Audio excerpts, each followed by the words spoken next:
आज मैं बताऊंगा आपको कि अगर हमारे पास कोई नया कंपोनेंट है, ठीक है, तो उसका सेटअप कैसे लगाते हैं। यानी कि हमें किसी नया कंपोनेंट को सेटअप लगाने के लिए किन किन बातों का ध्यान रखना पड़ता है। जैसे कि हमारे पास कोई ड्राइंग है, ठीक है, तो हमें उसका नया सेटअप लगाना है। तो सबसे पहले हमें क्या देखना है कि हमारे पास क्या होना चाहिए, जॉब ड्राइंग या जॉब सैंपल होना चाहिए, ठीक है। यानी कि हमारे पास दोनों में से कोई एक चीज हो, या तो जॉब की ड्राइंग हो या फिर जॉब का सैंपल हो, तभी तो सेटअप लगा सकते हो, ठीक है। फिर सेकंड नंबर है आपका क्लैंपिंग डिवाइस। क्लैंपिंग डिवाइस ये अलग अलग तरीके का रहता है, ठीक है। किसी है आपका तीसरा number selection of first setup and second setup. देखो ड्राइंग में होता क्या है कि कुछ कुछ ड्राइंग क्रिटिकल होती है, ठीक है। उनमें क्या है कि जैसे कि तुमने अगर मान के चलो ये है तुम्हारा, अगर एक तरफ से सेटअप कर लिया और यहाँ पर कोई डायमेंशन तुम्हारी ऐसी हुई जिसमें ना तुम सेकंड सेटअप के लिए पकड़ ना सको, अगर रेडियस हुआ थोड़ा सा टेपर हो गया तो वहां पर पकड़ पाओगे, नहीं पकड़ पाओगे, आईडी भी कम हुई, तो हमें ये चीज देखनी पड़ती है सेकंड सेटअप के लिए कि हम सेटअप में ऐसा कुछ बनाए जिसको कि सेकंड सेटअप बनाने के लिए हम उसको पीस को वहां से रेस्ट कर सकें, वहां से क्लैंपिंग कर सकें, ठीक है। ये चीज देखनी पड़ती है हमें। तो ये हो गया आपका selection of first setup and second setup. इसमें यही देखना है हमें वर्क पीस को किधर से बनाना है। यानी कि सेकंड सेटअप के लिए कुछ हमें ऐसी डायमेंशन निकालनी होती है, जैसे कि ये है ना हमारा मतलब सेकंड सेटअप पकड़ने के लिए किधर से इजी रहेगा। ऐसा नहीं हो कि कुछ उल्टा सीधा बना दिया और फिर सेकंड सेटअप के लिए हम पकड़ ही नहीं सकें, तो सेकंड सेटअप कैसे होगा, ठीक है।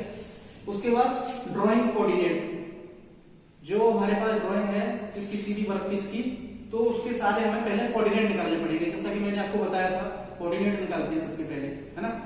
फिर आगे आपका जॉ सिलेक्शन एंड सेटिंग। देखो ये जॉ सिलेक्शन एंड सेटिंग कैसे करते हैं, जैसे कि तुम्हारा ये कोई वर्क पीस है, इसका मान के चलो 50 डायमीटर है, ठीक है। तो तुम इसके हिसाब से पहले जॉज पर रख के देखोगे कि किस में परफेक्ट बैठ रहा है।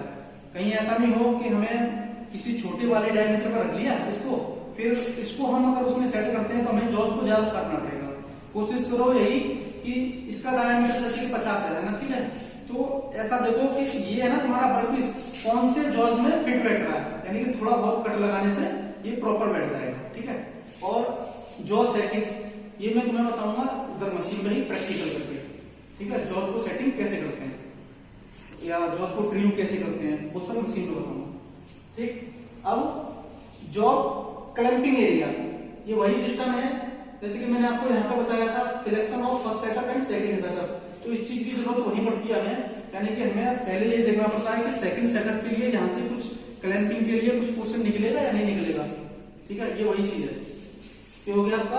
अब आता है tooling selection and tool offset, ठीक है। अब टूलिंग सिलेक्शन हम कैसे करते हैं, वो हम ऑपरेशन के हिसाब से करेंगे, है ना। कहीं ऐसा नहीं हो कि अगर हमें रफ काटना है ज्यादा तो डीएनएमजी इंसर्ट चला दी या बीएलएमजी चला दी, तो उसकी यहाँ जरूरत नहीं है।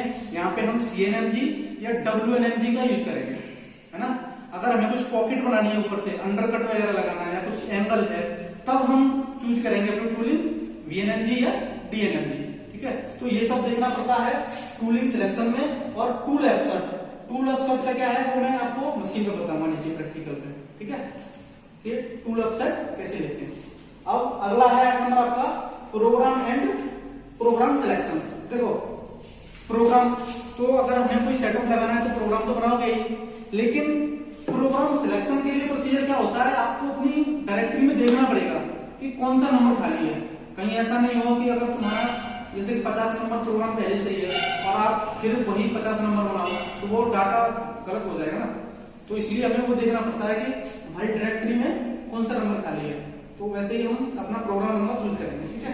फिर आता है अपना जॉब ग्राफ। ये जॉब ग्राफ क्या होता है, जैसे कि हमने कोई कोऑर्डिनेट दिए किसी ड्राइंग के, ठीक है, तो हम अपना आसानी से मशीन में देख सकते हैं इसको मशीन लॉक करके कि हमारी मशीन कैसे कटिंग कर रही है जी, ठीक है। तो उससे क्या है कि इजी हो जाता है। जैसे कि आप नए नए हो तो आपको पता चल जाएगा कि हमारी मशीन कैसे चल रही है, ठीक है, कोई डायमेंशन गड़बड़ तो नहीं बता रही है ना। तो ऐसे करके आप जॉब ग्राफ ही चेक कर सकते हो, ठीक है। अब बाकी का ये यहाँ से क्लैंपिंग डिवाइस और first setup second setup coordinate और ये जॉ सेटिंग, ये मैं आपको नीचे अभी मशीन शॉप पे दिखाता हूँ, ठीक है। तो चलो नीचे चलते हैं, ठीक है।